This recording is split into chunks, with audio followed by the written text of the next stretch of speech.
Hello, this is Assistant Professor Randy Minton from Thomas University, and this is Chapter 1 of your Management Information Systems book at the MBA 615 level. And so I've already given you a video on the syllabus. Now I'm going to talk about a little bit about Chapter 1. Because these videos are so intensive in terms of overhead, I'm going to go through this information very quickly. I need for you to go through the rest of the slides. Also, I'd like you to take the information that you get from these slides, then go to the author slides and see if you can apply that information there. And they will also provide you some additional things that may not have been covered on the slides that you're looking at here. Okay, well, I think all of us appreciate that IT is a source of opportunity and maybe provides us with some advantages, but there's also with IT some significant risks and also uncertainty. Security, for instance, may be part of that uncertainty. One of the things that we've noticed over time is that there is a disconnect between the way that IT professionals feel and executives of corporations feel. A lot of that is not understanding, but I'll talk about in more detail as to why that disconnect exists in a couple of minutes. Okay, well, we know that there's an undeniability of rapidity of change. I was in a meeting with Bill Gates and about 150 others back, I think, in 1998, and at which point Bill Gates said that the information revolution was about 2.5 times the size of the industrial revolution, in his opinion. And I think that if he were to be asked that same question today, he might say that it was 10 or 15 times the size of the industrial revolution. And the thing that is important for those of you who are students of history to remember is that the Industrial Revolution is what basically turned us as a country in the United States from being agrarian to being manufacturing based. And of course we went through a few other transitions since then, one of which is that we've turned into a more service-based economy. Obviously, information is now considered to be a major economic good. It's part of our strategy, how we're going to approach our businesses and so forth and so on. It's changing our understanding of markets, for example. I mean, it used to be that our market was what was basically right in front of our face. We had now we could expand it. We could do direct mailing and things like that, and a lot of companies got into that. But for most people or most businesses, they had some sort of a brick and mortar presence, and especially retailers, and you came to that brick and mortar presence. Of course, they expanded and expanded and expanded in those areas from one state to the other and one country to the other. But it still doesn't give them anywhere near the reach that you can have with the internet. Here's a little bit of information regarding the internet, and I think it's important that we even go back a little bit further. In 1969 or thereabouts, the Defense Advanced Research Projects Administration, DARPA, actually invented the internet. They did it at that time to help with logistics for the military. Logistics meaning that being able to move tanks and military equipment, supplies, food, all those sorts of things from point A to point B. A little bit later on, scientists found that this would be a very useful tool for collaboration. But back in those days, mostly if you're going to do this, you had to have some knowledge of Unix code. You had to be able to work with bulletin boards and those sorts of things. There wasn't the kind of interfaces. There weren't the kind of interfaces available then that there are now. Tim Berners-Lee came up with HTML, which was hypertext markup language, which gave us a common language within which to deal. And then after him came the University of Illinois came up with Mosaic. Mosaic was designed to provide the user with a more familiar interface. That later became Netscape. From that, was the outgrowth of Internet Explorer, Google, and all of these other ones. Anyway, so that takes us basically up to the mid-1990s. In the mid-1990s, we were starting to get a feel early on of what the web was capable of. Unfortunately, there were still a lot of technical hurdles, and I think one of the big hurdles was that people didn't really trust the new technology yet. So what we saw was there were a lot of trust issues from consumers in terms of buying over the internet. But there was such a tremendous potential for being able to sell worldwide and be able to consolidate some costs that venture capitalists decided, man, we got to get in on this. So they did.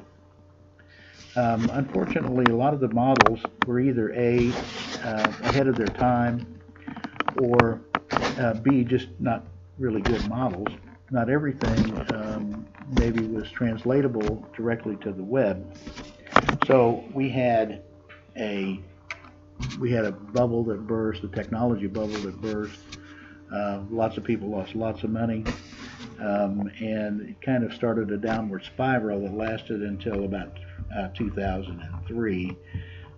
Now, of course, as we look back, we think, oh my gosh, I mean, was this actually ever a down thing? But yeah, it was. But now we know that it's here to stay. It may take on a variety of different forms that it currently does not have, but we know that the ability to talk to people, sell our goods, buy goods, etc., across the globe is a very enticing thing for consumers and for businesses. Let's see here. I don't want to talk about that because I'm going to talk about it here in a moment in terms of strategy. Let's see here. Okay, let me just start by talk about strategy. And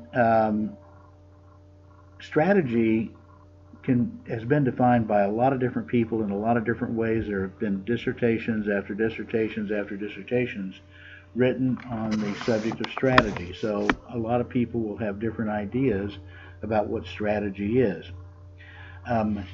What I believe is a fairly simple, at least on the surface, idea of strategy.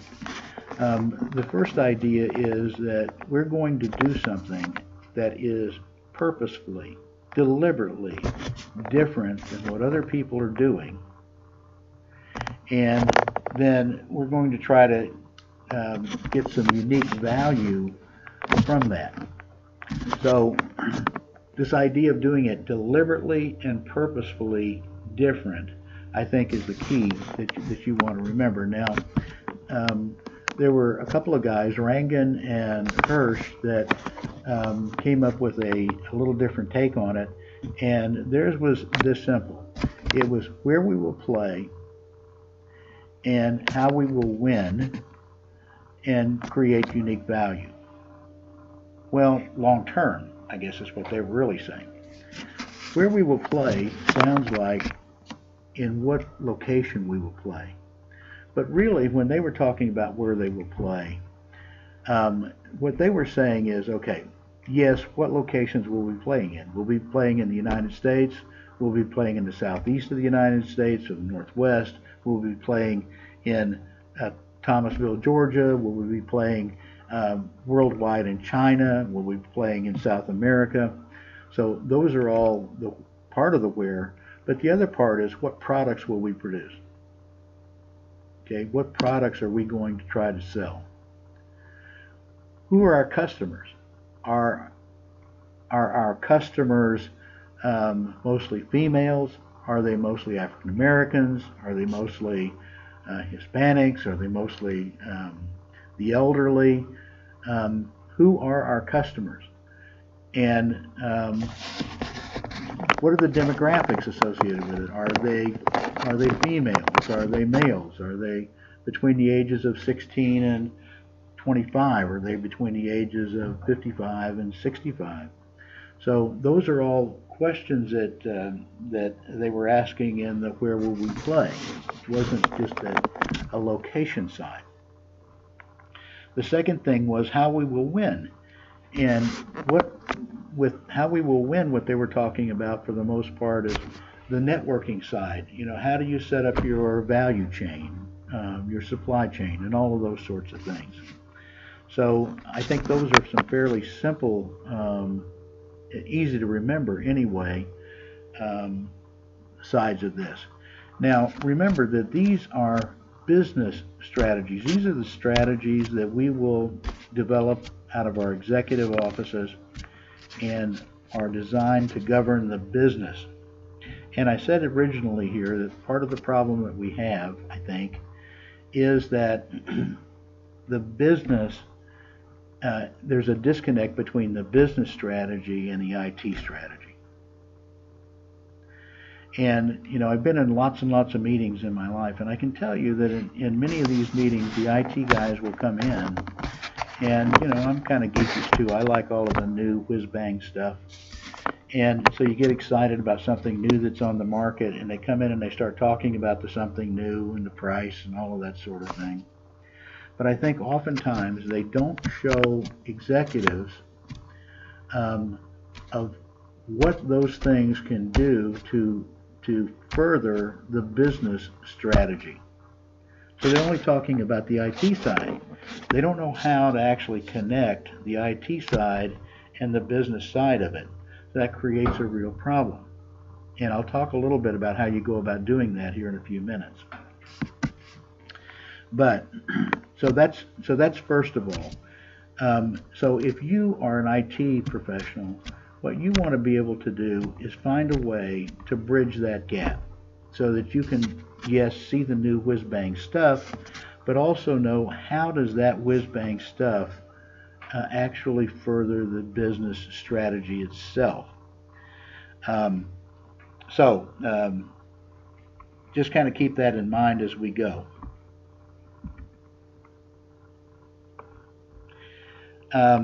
Here's another strategy. The military often uses this one: ways, means, and ends. You know, how are we going to do it? What are we going to do it with? And what are we trying to achieve? I think that's a pretty good a definition for military strategy. Matter of fact, I think it's a really good one. The Harvard model is kind of similar to the where we will play and how we will win. It starts out with what are our goals, where we will play, how we will win, what capabilities are needed to win and maintain, and what management systems are needed to build and maintain. What management systems will we need to build and maintain. Before I go into Porter's 5 forces model, which is extremely important here for us, I want to talk about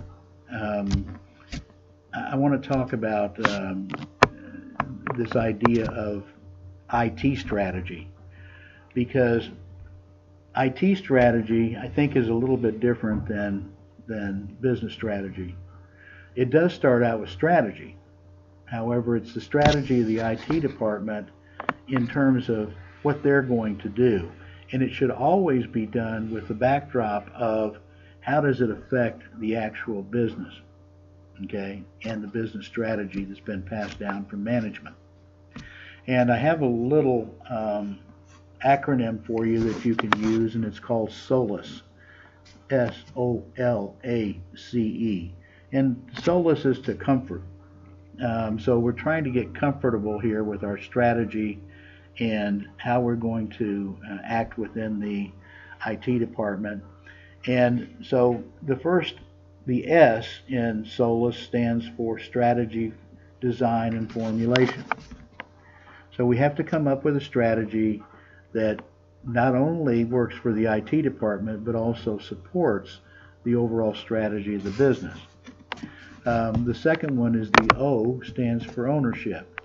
Once you have a department of your own, that automatically means ownership. Okay? So you have to take accountability and responsibility for that particular area. L, that stands for leadership. And in the case of, if I look at business leadership in general, one of the things that a good leader does is a good leader lets people have their heads. Let's take IT as an example. IT likes all of the new stuff, and if you let IT run all by itself, a lot of times it'll kind of devolve into chaos, because all they're doing is looking at all the new toys without understanding how they can help. Okay?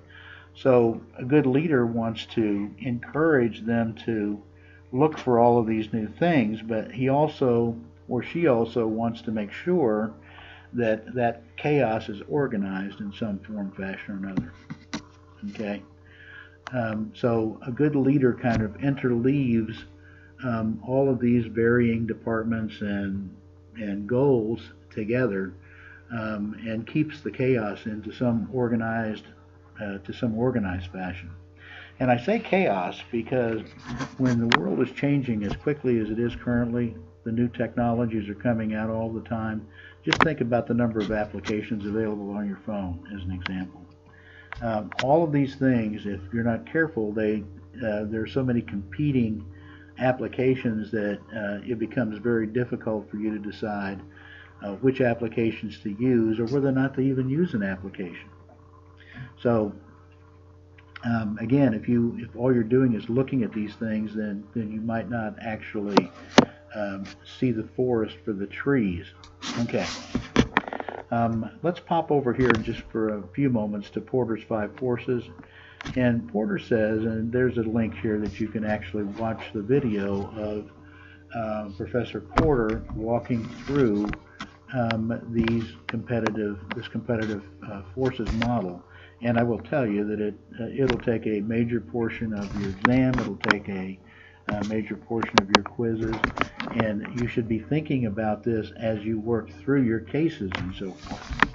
And the 5 forces, if you think about a wheel, sitting right in the middle of the wheel will be the competition that you have from your existing competitors. So you'll have to be thinking about, who they are, what advantages they have, what advantages you have, and a lot of that can be done by using SWOT, your strengths, weaknesses, opportunities, and threats. You also have then the threat of new entrants. Okay, new people coming into the market. They'll try to be making a name for themselves. Maybe their price is lower. Maybe they have some new technologies. Maybe they have some new buildings, or they have something that gives them maybe an initial advantage. So you have that. You have threat of substitute products. And substitute products are important as well. I think about Coca-Cola and Pepsi-Cola. They used to pretty much run the market. Maybe RC Cola was in that mix. And now you have Monster drinks and all these other energy drinks, even water and some of the other things that might be substitute products for people. Buyers' leverage.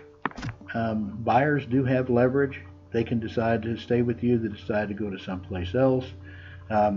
Suppliers' leverage. Suppliers can, you can't control necessarily what your costs are going to be if your suppliers are exercising leverage on their part. So they maybe are making something that is hard to find, or whatever the case might be. So one of the things that you want to think about as you go through and you look at this competitive model is, what are the driving competition in the current or future industries that you might be in? What are the current or future competitors likely to do, and how can we respond to it?